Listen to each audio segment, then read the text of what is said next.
अव्ययं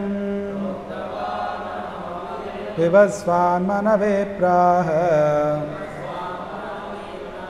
मनुरीक्ष्वाकवे ब्रवीत् इमं श्रीभगवानुवाच इमं विवस्वते योगं प्रोक्तवानहमव्ययम् विवस्वान्मनवे प्राह मनुरीक्ष्वाकवे ब्रवीत्।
प्रतिपदार्थं श्रीभगवानुवाच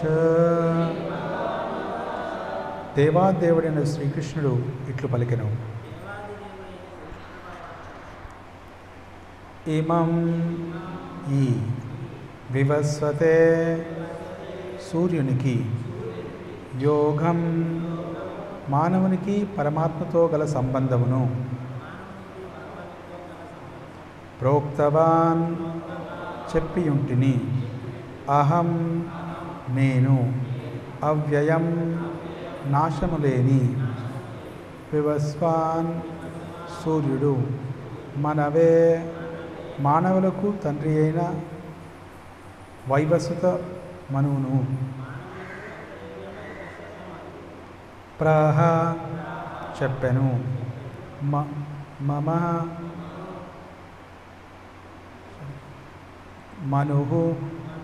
మనువు ఈక్ష్వాకవే ఈక్ష్వాకరాజునకు అబ్రవీత్ చెప్పెను. తాత్పర్యం భాష శ్రేయసి భక్తివన్ స్వామి ప్రభుపాద్ జగద్గురు ప్రభుపాద్కి తాత్పర్యం. దేవాదేవుని శ్రీకృష్ణుడు ఇట్లు పలికెను. నాశం లేని ఈ యోగ శాస్త్రమును నేను వివస్వతునికి సూర్యదేవునికి ఉపదేశించుతుని. సూర్యదేవుడు దానిని మానవ జాతి పిత అయిన మనువునకు ఉపదేశించెను. మనువు ఈక్ష్వాకురాజును ఉపదేశించెను. సో చాలా పెద్దగా ఉంటుంది. కొంచెం ఫాస్ట్గా చదవాలి.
వివస్వాన్ని పాలించి అతడు శ్రీకృష్ణుని ఆజ్ఞను అనుసరించి తన కక్షలో పరిభ్రమించుచుంది.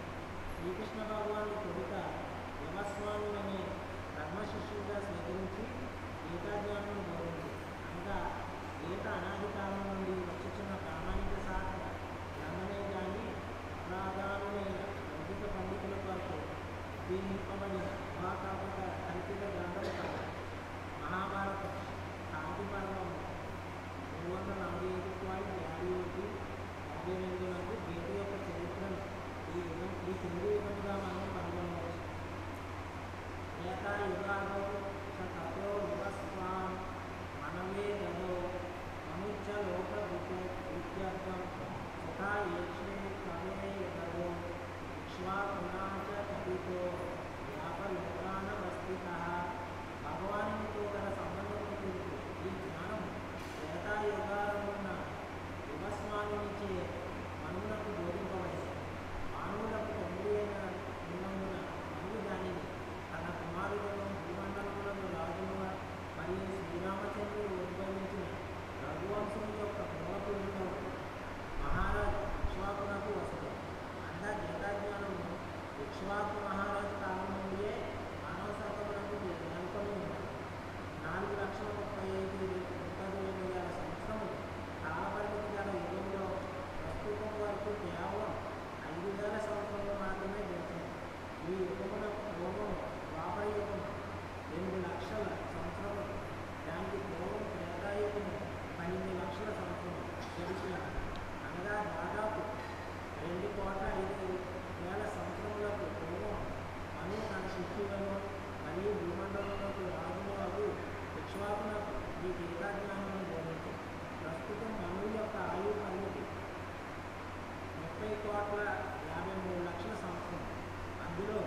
మరియు గీతను బోధించిన శ్రీకృష్ణ భగవానుడి ప్రకారము ఇదే భగవద్గీత యొక్క పూర్ణ చరిత్ర. వివస్వానుడు స్వయంగా క్షత్రియులను సూర్యవంశ క్షత్రియులకు తండ్రియులు అయ్యున్నందున అతనికి ఈ భగవద్గీత జ్ఞానం తెలుపబడింది. వేద సదృశ్యమైన ఈ గీతా జ్ఞానం శ్రీకృష్ణ భగవాను స్వయంగా తెలుపబడి ఉన్నందున అపోహి మానవాతీతమై ఉన్నది. కనుక మానవ కల్పిత వివరణ లేకుండా వేదములను అంగీకరించినట్లు గీతాజ్ఞానం కూడా ఎటువంటి లౌకిక వివరణలు లేకుండా యథాతథంగా స్వీకరించవలసి ఉంది. లౌకిక విద్వాంసులు గీతాజ్ఞానమును తమకు తోచిన విధముగా ఊహించవచ్చును కానీ అది ఎన్నటికీ భగవద్గీత యథాతథం కాగలదు. కనుక భగవద్గీతను యథాతథంగా గురు పరంపరలో స్వీకరించాలి. ఈ దివ్యజ్ఞానము శ్రీకృష్ణ భగవాను తొలుత సూర్యదేవుడికి బోధింపగా సూర్యుడు తన తనయుడైన మనువునకు, పిదప మనువు తన పుత్రుడైన ఇక్ష్వాకునకు బోధించినట్లుగా ఇక్కడ వర్ణింపబడుతుంది. అదే సాధించారు. Okay, will go for next శ్లోక. రెండు థీమ్ ఉంటుంది, దానిపైన శ్లోకం లేదు. సో నేను చెప్పినట్టు చెప్పండి. సింపుల్ శ్లోక ఇది. ఏవం పరంపరా ప్రాప్తం ఇమం రాజర్షయో విదుః సకాలే నేహ మహత యోగో నష్టః పరంతప. తాత్పర్యం: ఈ ఉత్తమైన శాస్త్రం ఈ విధంగా గురు శిష్య పరంపర క్రమను గ్రహింపబడి వచ్చినది. రాజర్షులు దీనిని ఆ విధంగా తెలుసుకున్నది. కానీ కాలక్రమమున ఆ పరంపర భగ్నమైనది. అందుచే ఆ శాస్త్రము నష్టమైనట్లు కనిపించుచున్నది. వేరే వాళ్ళు ఎవరైనా చదవండి.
ఓం అజ్ఞానతిమిరాంధస్య జ్ఞానాంజనశలాకయా చక్షుర్మిలితం యేన తస్మై శ్రీగురవే నమః.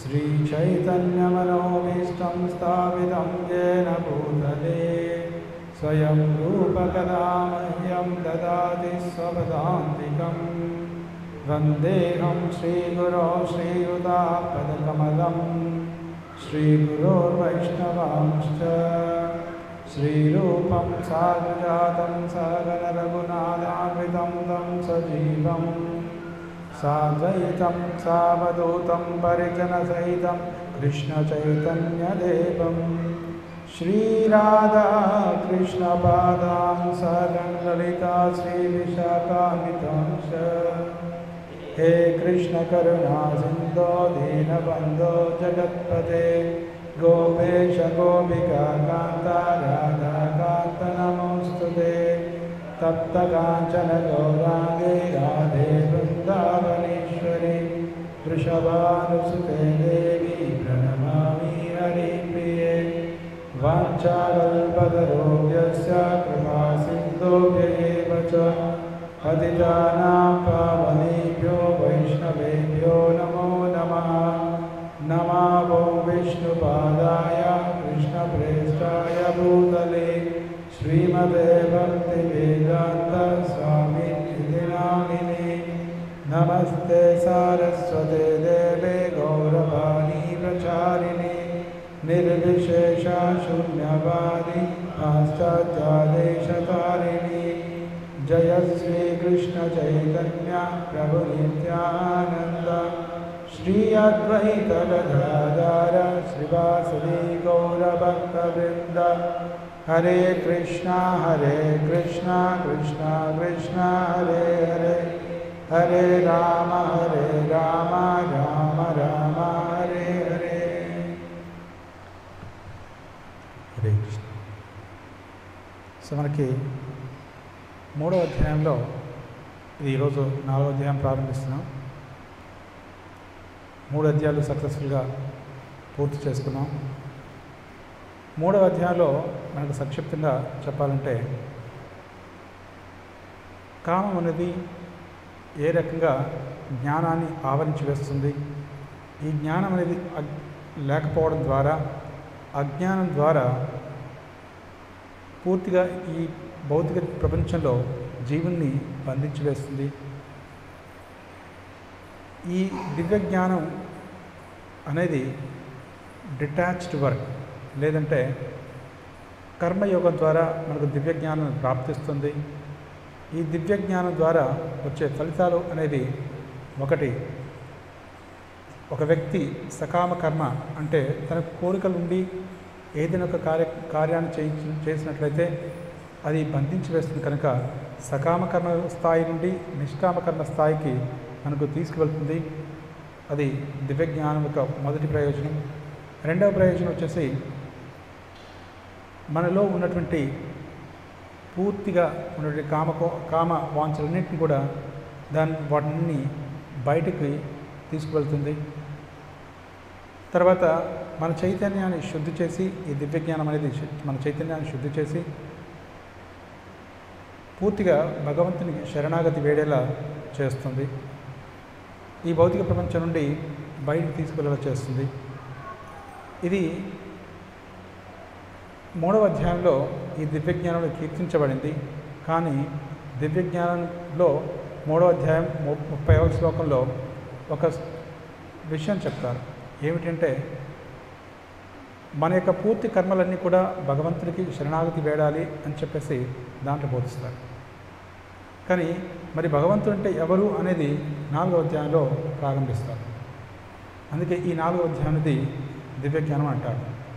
నిజానికి అర్జునుడు అడిగిన ప్రశ్నలన్నిటి కూడా కృష్ణుడు ఒకదాని తర్వాత ఒకటి చాలా చక్కటి సమాధానం చెప్తూ వెళ్ళాడు.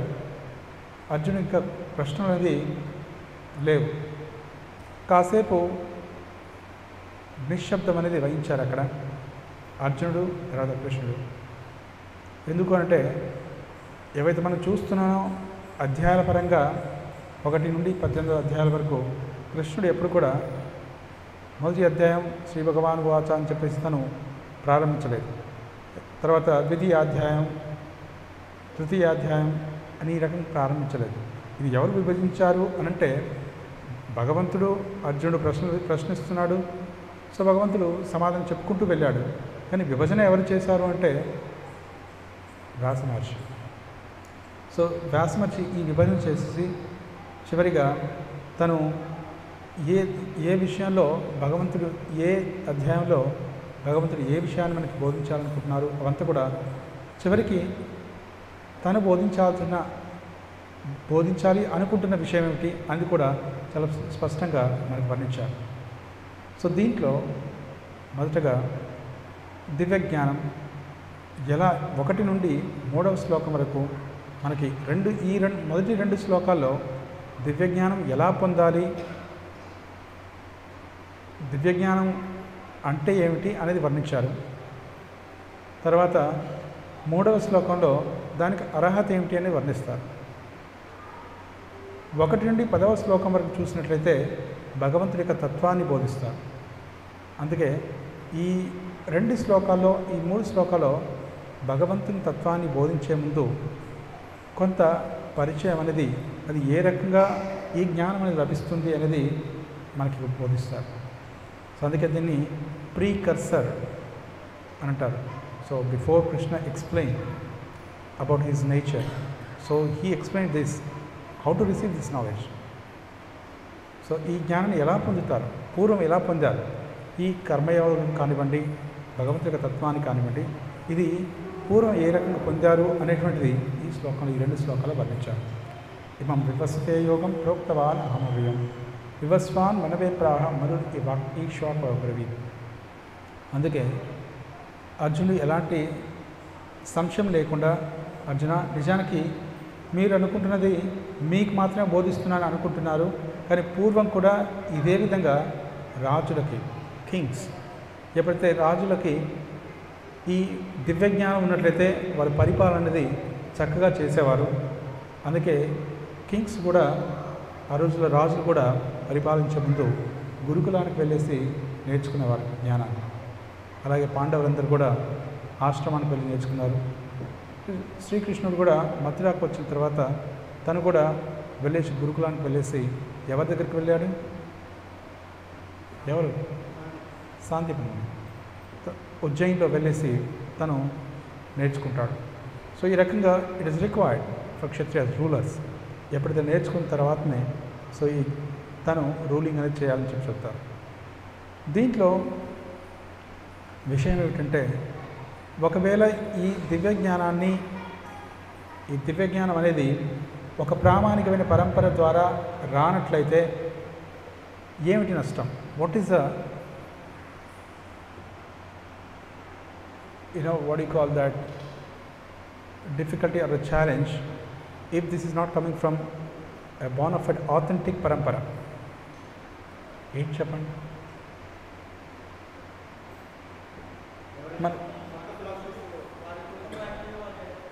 ఏమంటారు?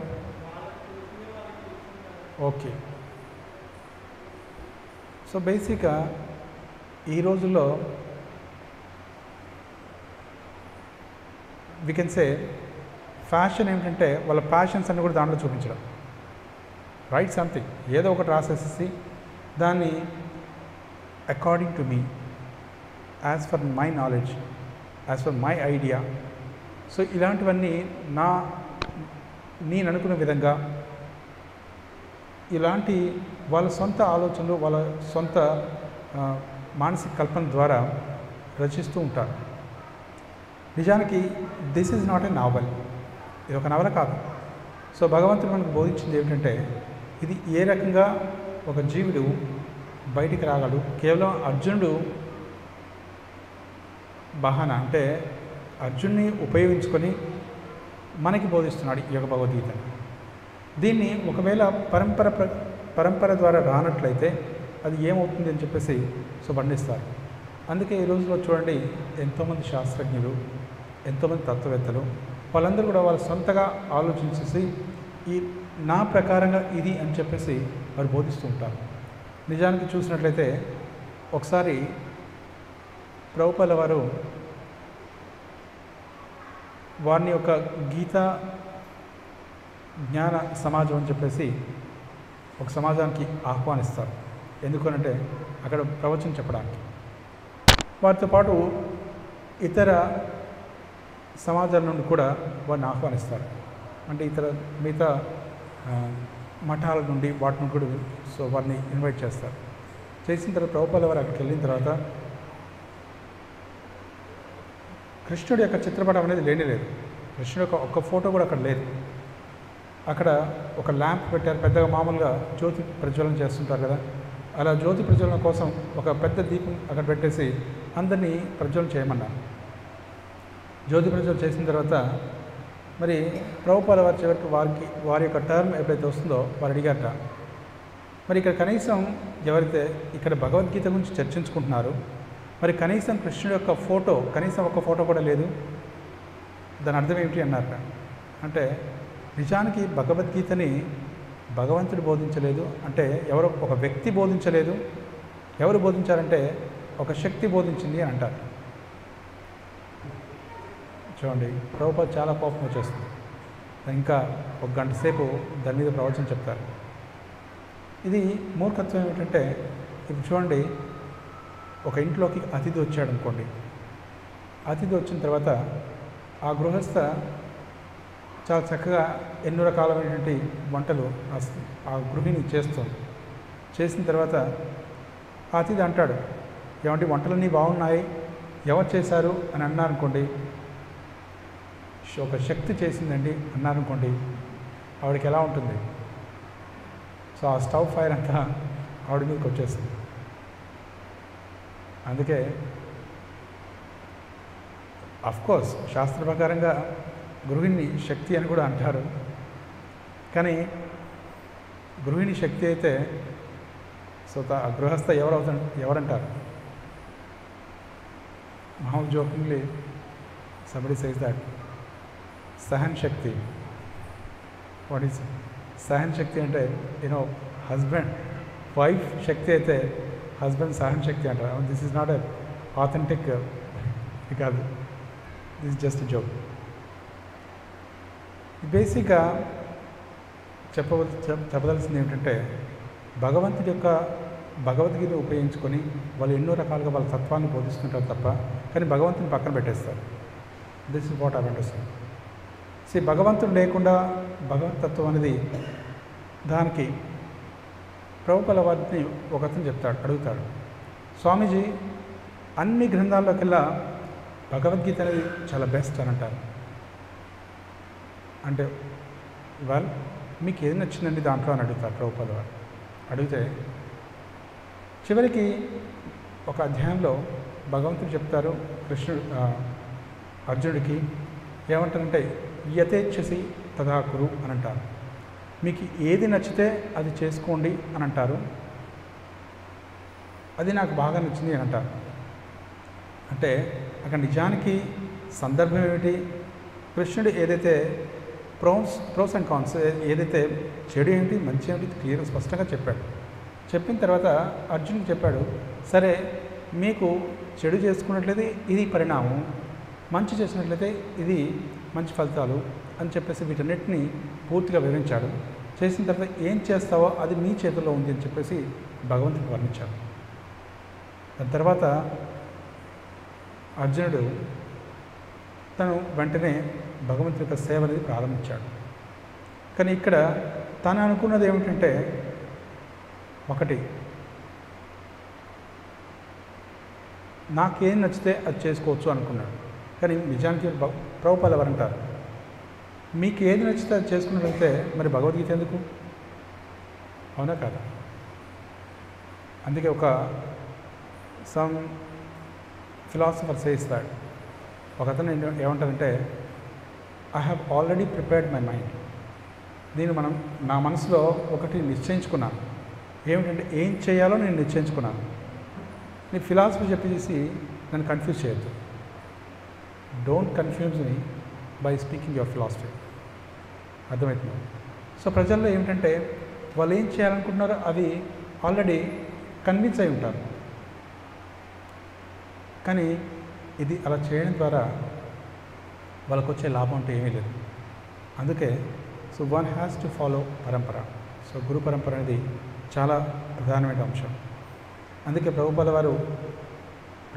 వారి కంటే ముందు ఎంతోమంది అమెరికాకు వెళ్ళినప్పుడు కూడా ఒక్కరు కూడా భక్తులను చేయలేకపోయారు. ఎన్ని భగవద్గీత చదివినప్పుడు కూడా వారు భక్తులు అవ్వలేదు.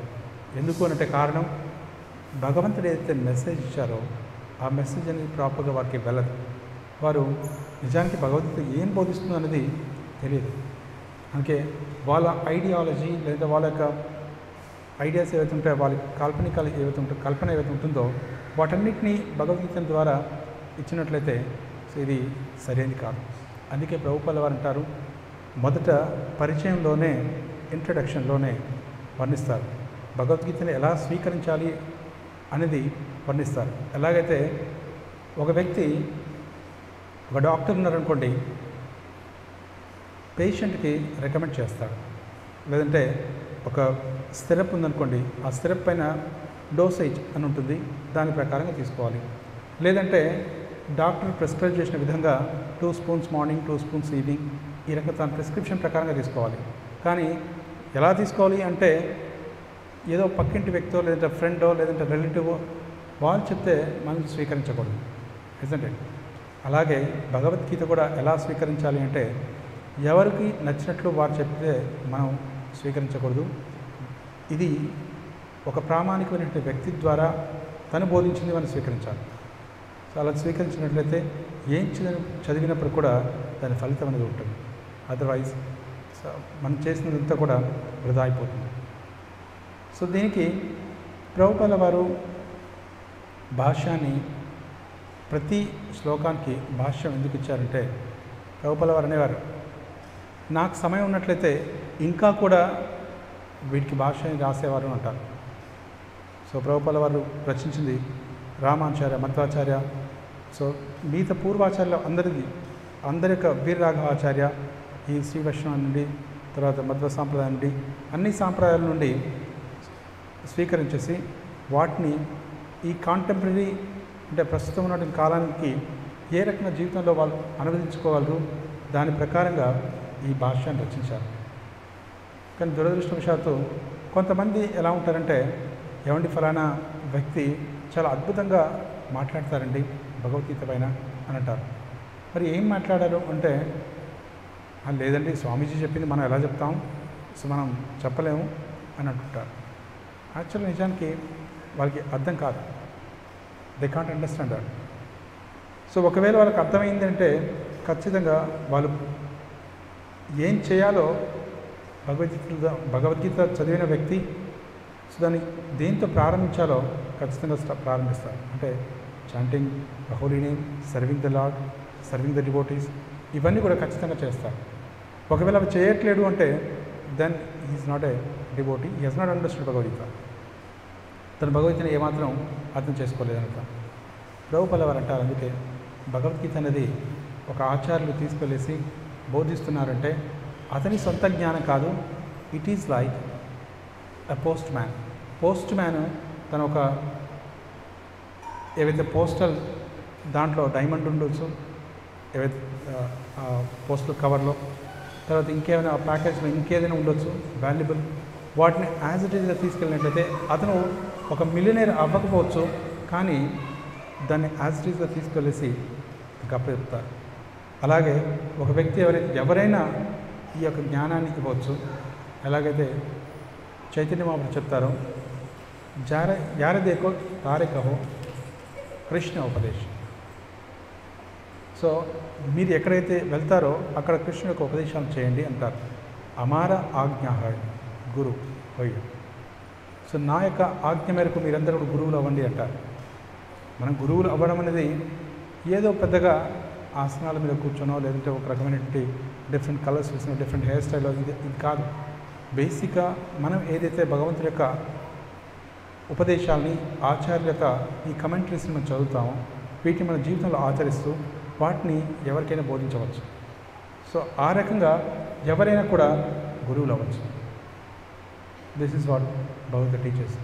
అందుకే ఈ ప్రామాణికమైన సాంప్రదాయాల్లో 4 ఉంటాయి. సో మనకు పద్మపురం బోధించేది. సో ఈ యొక్క 4 సాంప్రదాయస్ ఎవరికైనా ఐడియా ఉందా? Does anybody knows? అంటారు కృష్ణ ప్రభు. అంటారు గట్టిగా చెప్పండి. బ్రహ్మ సాంప్రదాయం, రుద్ర సాంప్రదాయం, శ్రీ సాంప్రదాయం, కుమార్. ఇక్కడ ఎవరికైనా ఐడియా ఉందండి? జరిపడిను హేమ మాతాజీ.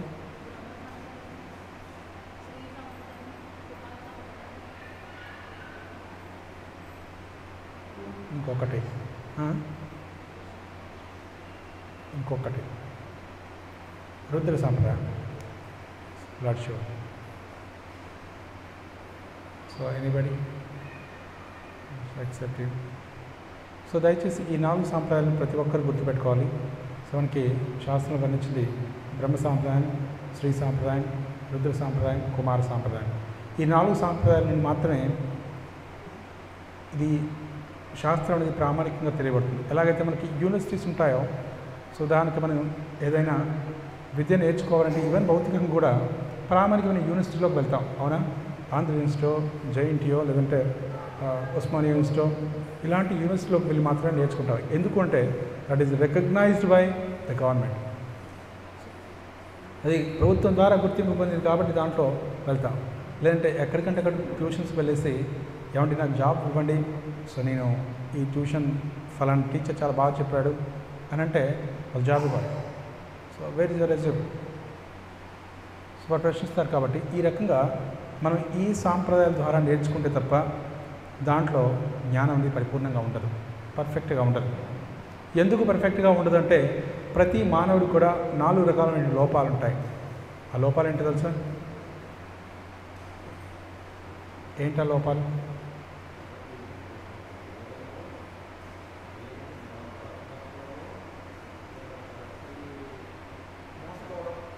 ఏంటది?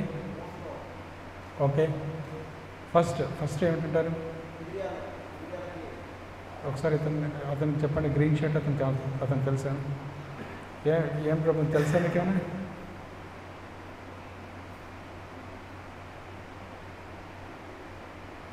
ఓకే, ఎస్,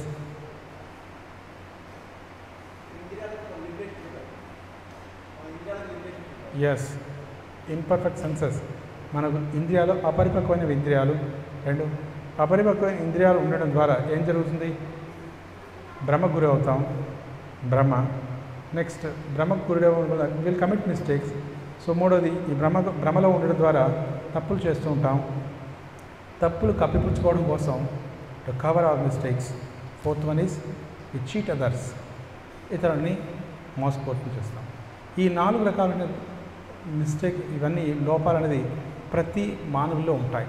కాబట్టి ఎంత పెద్ద గొప్ప సైంటిస్ట్ అయినప్పటికి కూడా ఈ 4 నుండి తప్పించుకోలేరు. కాబట్టి శాస్త్రం అనేది అపౌరుషేయం అని అంటారు. అపౌరుషేయం అంటే ఇంద్రియాలకి అతీతమైనటువంటిది అని అంటాం. అందుకే భగవంతుడు, తర్వాత ఒక శుద్ధ భక్తుడు, ప్యూర్ డివోటీ గురువు, వాళ్ళు మాత్రమే ఈ 4 తప్పు లోపాలకి అతీతంగా ఉంటారు. కాబట్టి వారు మనకు దివ్యమైన జ్ఞానాన్ని ఇవ్వగలరు. సో కాబట్టి వాళ్ళు కాకుండా, ఆ లిబరేటెడ్ సోల్స్, ముక్తాత్మలు కాకుండా ఎవరు కూడా మనకి జ్ఞానాన్ని ఇవ్వలేదు. That is the reason we are not suppose to go to some ordinary person and get the knowledge. So ఆ రకంగా ఒక సాధారణ వ్యక్తి దగ్గరికి వెళ్ళి, ఎవరి దగ్గరికి వెళ్ళినప్పుడు కూడా మనకు పరిపూర్ణమైన జ్ఞానం లభించదు. ఎవరైతే దీనికి ఈ గురు పరంపర ద్వారా, అందుకే ప్రభుపాల వారు అంటారు, మార్నింగ్ ఒక కన్వర్జేషన్ చదువుతున్నాం. సో దాంట్లో ప్రభుపాల వారిని ఒక శిష్యుడు అడుగుతుంటాడు, ఏమిటంటే అయితే ఒక గురువుని ఎంచుకున్నట్లయితే మనం తద్వారా జ్ఞానాన్ని సముపార్జించవచ్చా అంటే, గురువు అంటే సపరేట్ వ్యక్తి కాదు. ఒకవేళ ఆ వ్యక్తి గురు పరంపరకి కనెక్ట్ అవ్వనట్లయితే ఖచ్చితంగా మనం అతన్ని స్వీకరించకూడదు అంటాడు. అతని దగ్గర నుంచి జ్ఞానాన్ని స్వీకరించకూడదు. He has to get connected to guru parampara. అది మొదటి ప్రిన్సిపల్. సో రెండవది ఏమిటంటే, మన ఇంటెలిజెన్స్, మన బుద్ధి అనేది కాస్త వక్రంగా ఉంటుంది. కాబట్టి దాన్ని అంటే it is corrupted. For example, sometimes ఏంటంటే మనకి 3వ అధ్యాయంలో చివరి శ్లోకాల్లో చాలా అద్భుతంగా కామం అనేది ఏ రకంగా జ్ఞానాన్ని కప్పివేస్తుంది అనేది చాలా స్పష్టంగా వర్ణించారు. మొదటగా ఇంద్రియాలు అనేవి మనస్సుని కప్పివేస్తాయి. సో భ్రమలో గురి చేస్తాయి. మనస్సు అనేది బుద్ధిని భ్రమింపజేస్తుంది. బుద్ధి అనేది ఆత్మని కూడా ఆ ఇంద్రియ భోగానికి చేసేలా చేస్తుంది. కాబట్టి ఈ 4 కూడా హైరార్కీలో ఉంటాయి. అందుకే so from the bottom, so ఇంద్రియాల నుండి మనస్సు బుద్ధి అహంకారం ఈ రకంగా సో చివరికి ఆత్మ అనేది ఒక సీక్వెన్స్లో ఉంటుంది, ఒక క్రమ పద్ధతిలో ఉంటాయి. కాబట్టి వీటన్నిటికీ అతీతంగా ఉండాలి అంటే ఆ వ్యక్తి బుద్ధి అనేది షార్ప్గా ఉండాలి. అప్పుడు మిగతా దాని కింద ఉన్నటువంటి ఏవైతే మనస్సు ఇంద్రియాలు వీటన్నిటిని కూడా నిగ్రహించవచ్చు అని అంటారు. దానికోసం ఏం చేయాలి అంటే బుద్ధిని షార్ప్గా చేయాలి, బుద్ధిని సరిగా పెట్టాలని ఒక క్రమ పద్ధతిలో ఉంచాలి అంటే సో ఇలాంటి మొదటగా సాధు, శాస్త్ర, గురు. సాధు అంటే పూర్వాచార్యులు, రామాచార్య కావచ్చు, మధ్వాచార్య కావచ్చు, వ్యాస మహర్షి, నారద మహర్షి ఇలాంటి ఆచార్యులు. శాస్త్రం ప్రామాణికమైన శాస్త్రం, ప్రామాణికమైన ఆచార్యులు, గురు పరంపర నుండి వచ్చినటువంటి ఆచార్యులు రచించింది. తర్వాత గురువు అంటే ఒక ప్రామాణికమైన గురు పరంపర నుండి వచ్చినటువంటి గురువు. సో ఈ రకంగా ఎప్పుడైతే మనం నేర్చుకుంటామో then it will be authentic. లేదంటే మన మనస్సు ద్వారా మనకు నచ్చిన విధంగా నేర్చుకోవాలి అంటే అది కేవలం స్పెక్యులేషన్ అవుతుంది. So we will end up. So ఎలా ఎండప్ అవుతామంటే చూడండి, సమ్టైమ్స్ ఈవెన్ రీసెంట్గా that's what I was telling, ఒక మెడికల్ దీని ప్రకారంగా 150 ట్యాబ్లెట్స్ని వాళ్ళు బ్యాన్ చేశారు గవర్నమెంట్, సెంట్రల్ గవర్నమెంట్. 150 ట్యాబ్లెట్స్లో వన్ ఆఫ్ ద ట్యాబ్లెట్ వచ్చేసి ఇదేంటది రెగ్యులర్ పారాసిటమాల్, డైక్లోఫెనాక్. అది రెగ్యులర్గా వేసుకునేది అటువంటిది. అలాంటిది ఇంకా ఎన్నో రెగ్యులర్గా చేసినవి ఉన్నాయి. అంటే ఇప్పుడు వాళ్ళకి పాయిజన్ అని తెలిసింది, మరి ఇన్ని రోజులు మనం తీసుకున్నది పాయిజన్, మరి తర్వాత ఎన్ని పాయిజన్ ఉన్నాయో కూడా తెలియదు ఇంకా. కాబట్టి ఇది ఎందుకు జరుగుతుంది అంటే ఇది అపరిపక్వమైన జ్ఞానం, ఇది ఇంపర్ఫెక్ట్ నాలెడ్జ్. ఇది ఇంపర్ఫెక్ట్ నాలెడ్జ్ ఎందుకు ఉంది అంటే because so we have this 4 defects. మనకు ఈ 4 రకాలైనటువంటి లోపాలు ఉన్నాయి. ఏమిటా లోపాలు? ఫస్ట్ ఎవరు చెప్తారు? ఇంపర్ఫెక్ట్ సెన్సెస్ అంటే అపరిపక్వమైన ఇంద్రియాలు. అపరిపక్వమైన ఇంద్రియాలు ఉండడం ద్వారా ఏం జరుగుతుంది? భ్రమలో గురి అవుతాం. భ్రమ ద్వారా మనం విల్ కమిట్ మిస్టేక్స్, మనం తప్పులు చేస్తాం. తప్పులను కవర్ చేసుకోవడం కోసం 4 ఇతరులను మోసం చేస్తాం. ఈ 4 ఏంటో చెప్పగలరు ఇప్పుడు ఎవరైనా? ఇది ప్రతి ఒక్కరూ నేర్చుకోవాల్సినటువంటి ఈ 4 మిస్టేక్స్ అనేది లోపాలు ఉంది. Can anybody say?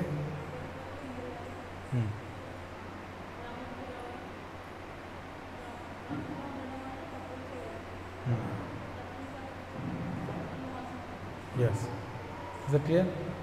సో ఇది ఖచ్చితంగా ఇది ఎందుకంటే బేసిక్గా శాస్త్రం అనేది అపౌరుషేయం అంటారు. ఎందుకు అంటే ఇదే కారణంగా. కాబట్టి ఏ సాధారణ మానవుడి నుండి జ్ఞానం అని పొందలేదు. కొంతమంది చూస్తామండి, ఒక వ్యక్తి నేను విన్నది 15,000 బుక్స్ చదివాట. 15,000 బుక్స్, ఇన్ఫర్మేషన్ అది ఫుల్గా ఉంటుంది. చూస్తే అతని ఇన్ఫర్మేషన్ చాలా ఎక్కువగా ఉంటుంది, కానీ అతని ఆచరణ చూస్తే చాలా భయంకరంగా ఉంటుంది. హసీన్ అతను చాలా పెద్ద మఠాన్ని నడిపించాడు. తను అమెరికాలో ఒక ఐలాండ్ని క్రియేట్ చేశాడు. తను ఆస్తులు ఐశ్వర్యాలు చూసినట్లయితే ఎలా అంటే కనీసం ఒక 90 రోల్స్ రాయ్ కార్స్ ఆ రోజుల్లో, అంటే సాధారణ విషయం కాదు. సో అదే కాకుండా ఒక పెద్ద ఐలాండ్ని అతను ఆశ్రమంగా తయారు చేశాడు. ఎంతోమంది ఫాలోవర్స్, తన ఓన్ హెలికాప్టర్స్, సో ఇలాంటివన్నీ కూడా ఉన్నాయి. కానీ వాట్ ఈస్ ద యూజ్? తనకున్నటువంటి జ్ఞానం ఏంటంటే నాస్టీ నాలెడ్జ్. సో తను ఎన్నో గ్రంథాలు రచించాడు కూడా దాని తర్వాత. కానీ ఇలాంటి జ్ఞానం అనేది ఎందుకంటే అది ఇంపర్ఫెక్ట్ నాలెడ్జ్. అలాంటి చదివి ప్రజలు మోసపోతారు. They will misguided. First of all కలియుగంలో ఉన్న సమయం తక్కువ. ఆ సమయంలో ఉన్న సమయం తక్కువైనప్పటికీ చాలా తక్కువ మందికి, very very less percentage, so ప్రజలకి భగవద్గీత చదవాలి, భాగవతం చదవాలి అనేటువంటి ఆలోచన తక్కువ ఉంటుంది. అలాంటిది వాళ్ళకి సరే చదువుదాం నేర్చుకుందాం అని అనుకునే వాళ్ళకి ఇలాంటి ఎవరైతే తప్పుడు దోవలో ఉన్నటువంటి గురువులు ఎవరైతే ఉంటారో ఇంకా మిస్గైడ్ చేస్తూ ఉంటారు. అందుకే విత్ ఇన్ దిస్ మనకున్న సమయంలోనే ఇలాంటి ప్రామాణికమైన ఆచార్యుని, ప్రభుపాల వారి లాంటి ఆచార్యుని, రామాచార్య లాంటి ఆచార్యుని, మంచి ఆచార్యుని ఎంచుకున్నట్లయితే will be in a right track, లేదంటే will be cheated completely. So ఉన్న జీవితకాలం పుణ్యకాలం కాస్త గడిచిపోతుంది. అందుకే ఐ రిక్వెస్ట్ ఎవ్రీవన్, సో ప్రభుపాల వారి గ్రంథాలు చదవండి. So you can understand perfectly. కానీ ఇలాంటి ప్రామాణిక గ్రంథాల్లో ఏ కొద్ది విషయాలు తెలుసుకున్నప్పటికి కూడా you will be perfect. So చివరికి ఒక్క అంశాన్ని మనం అర్థం చేసుకొని దాన్ని అప్లై చేయడానికి ప్రయత్నించినప్పటికి కూడా అది, అందుకే ప్రభుపాల వారు అంటారు, మీరు ప్రతినిత్యం గ్రంథాన్ని నా బుక్స్ని చదవండి అంటారు. ఒకవేళ అలా చదవలేకపోయినా అట్లీస్ట్ 1 చాప్టర్ ఎ డే, ఒక అధ్యాయాన్ని చదవండి అంటారు. అధ్యాయం చదవలేకపోయినప్పుడు కూడా ఒక పేజ్ చదవకపోయినప్పుడు కూడా ఒక పారాగ్రాఫ్ చదవకపోయినప్పుడు పర్వాలేదు, కనీసం ఒక వర్డ్,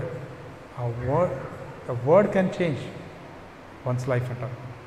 ఒక పదం చదివినప్పుడు కూడా, సో అది హరే కృష్ణ అని ఎక్కడో చోట చదివారనుకోండి, so that can change. Chant Hare Krishna and be happy అని ప్రభుపాల వారు ఎన్నో చోట్ల రాస్తారు.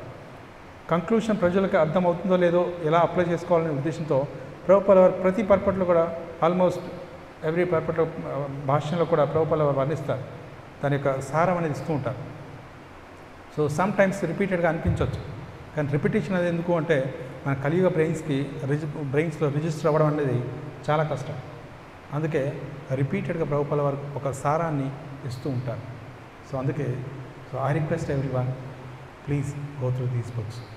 సో ప్రభుపాల వారి రచించినటువంటి ఈ అద్భుతమైన గ్రంథాన్ని చదవండి, దెన్ యూ కెన్ అండర్స్టాండ్. ప్రభుపాల వారు రీసెంట్గా ఒక ప్రవచనం వింటున్నాను. వారు అంటారు, ఒకవేళ ఒక వ్యక్తి తను చదువుకోలేదు, నేను చదవడానికి వీలవదు అన్నారనుకోండి, అట్లీస్ట్ చాంట్ హరే కృష్ణ, హరే కృష్ణ మహామంత్రం జపం చేయండి. కానీ ఎవరైతే చదవగలరో, నేను చదువుతాను అనుకున్న వాళ్ళకి భగవద్గీత కూడా చదవండి. భగవద్గీత, శ్రీమద్ భాగవతం, ఏవైతే రామాని, ఇవన్నీ కూడా గ్రంథాలు చదవండి అంటారు. If you can do both of them, Krishna will be very happy అని అంటారు. ఒకవేళ తను 2 చేయగలిగినట్లయితే, ఇటు నామజపం చేస్తూ తర్వాత ఈ యొక్క గ్రంథాలను కూడా చదివినట్లయితే అది ఇంకా కృష్ణ చాలా సంతోషిస్తాడు ఉంటారు. అందుకే యా ఇదం పరమం గుహ్యం మద్భక్తేషు అభిదాస్యతి అంటారు. సో ఈ దివ్యమైన జ్ఞానాన్ని, ఈ గుహ్యమైన జ్ఞానాన్ని ఎవరైతే తెలుసుకొని ఇతరులకు ప్రచారం చేస్తారో వారు నాకు అత్యంత ప్రీతిపాత్రులు అని చెప్పేసి భగవంతుడి 18 అధ్యాయాలు వర్ణిస్తారు. అందుకే మనం ఎప్పుడైతే బయటికి వెళ్ళినప్పుడు ఎవరైనా ప్రశ్నించినప్పుడు కూడా మనకు సమాధానం చెప్పడానికి ఉంటుంది. That's why please read them. Prabhupada వారు అంటారు, ఎవరైతే నా గ్రంథాలను డిస్ట్రిబ్యూట్ చేస్తారో they will be very happy, చాలా సంతోషంగా ఉంటారు ఆ రోజు అంటారు. కానీ ఎవరైతే నా గ్రంథాలను చదువుతారో చివరి వరకు వాళ్ళు చాలా సంతోషంగా ఆనందంగా ఉంటారు అంటారు. అందుకే ప్రభుపాల వారు వారి ప్రయాణం చేస్తున్నప్పుడు ఓపెన్ ద బుక్ అనేవారు పక్కన ఉన్న సెక్రటరీని. సో అతను చదువుతుండేవాడు, ప్రభుపాలు వింటూ ఉండేవాడు, ఎంతో ఆనందంలో ఉండేవాడు. సో కృష్ణ బుక్ ఓపెన్ చేసి చదువుతుండేవారు, లీలన్నీ కూడా ఆ రకంగా భాగవతాన్ని చదువుతుండేవారు. ఐ రిక్వెస్ట్ ఎవ్రీవన్, సో మీరు దయచేసి ఈ గ్రంథాలను చదవండి, చదివించండి. So any questions or comments? I'll stop here.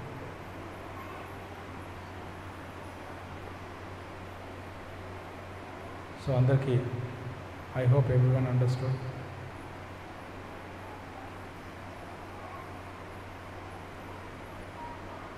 Any questions? I'll stop here. Srimad Bhagavad Gita ki